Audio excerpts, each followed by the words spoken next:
सुभद्रा योजना को नहीं आसीगला बड़ खुशी खबर। खूब शीघ्र आरंभ होगा जाऊँगी द्वितीय फेज्र आवेदन प्रक्रिया।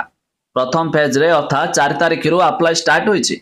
जो माने आवेदन कर न पारे तेबे सेमाने सेप्टेम्बर 17 तारिख पर आवेदन कले भी एमानकु भी मध्य मिलिबो टंका। एने उपमुख्यमंत्री प्रभाती परिडा जारी कले बड़ सूचना।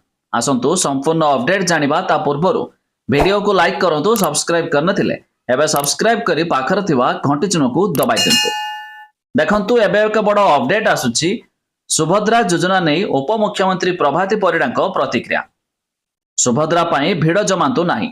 सेप्टेम्बर 17 पर मध्य आवेदन करिथिबा महिला को सुभद्रा योजना रे प्रथम किस्तीर अर्थ मध्य मिलिबो।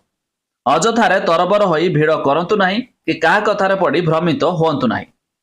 केवल आधार कार्ड नंबर दे आवेदन करंतु। सूचना अनुसार सुभद्रा योजना रे हिताधिकारी चयन प्रक्रिया आरंभ होईछि।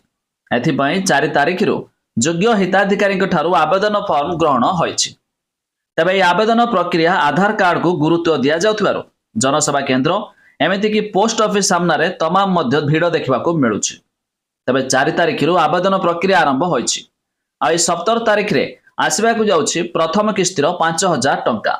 तेबे आपण तरबर न होई 17 तारिख पर जो माने भी आवेदन करिवे सेमानको भी प्रथम किस्तीर 5000 टंका मिलिबे बोली एने मध्य उपमुख्यमंत्री प्रभाती परिडा सूचना दैछंती। तेणु आपण जनसेवा केंद्र महसेवा केंद्र मानकरे भिड़ जमांतु नाही।